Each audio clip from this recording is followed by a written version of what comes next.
Engine অনেক বড় ইয়ানো।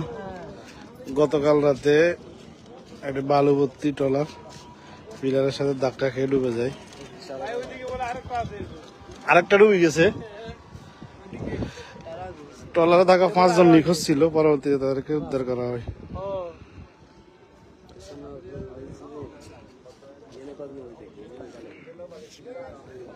ফিরার লোক ধাক্কা খাইছে কেন?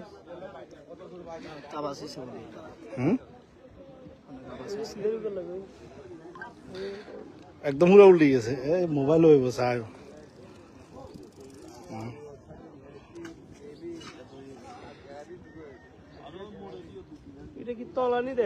এটা তলা আর ইয়া উপরের সাইড নিচে কি আর ওই সাইড হচ্ছে তলা।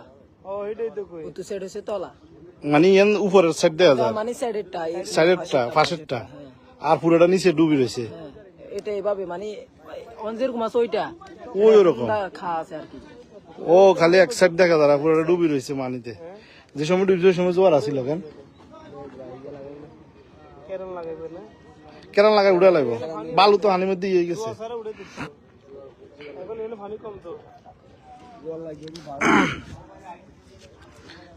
আমরা আসছি আমাদের তো বেকেনিটা দেখার জন্য, অনেক মানুষ আসতেছে।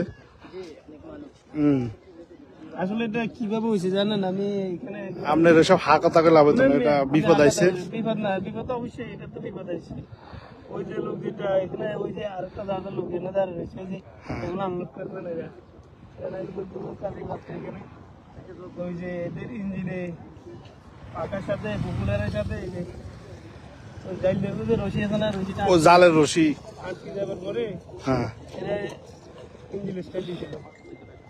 ইঞ্জিন স্টার্ট হল না, ইঞ্জিন স্টার্ট এবার মানে ফুগুলো করে না। এখন নম্বর পালা ছিল, নম্বর কাভার করে না সোদের লগে আসে এখানে যে ফিলারের সাথে ধাক্কা গেছে, ধাক্কা খাওয়া উঠে গেছে। যারা ইয়ে গেছে সত্তর লোক ভাসি গেছে তো পাইছে, এরা তো জীবিত থাকে, এরা জীবিত আছে।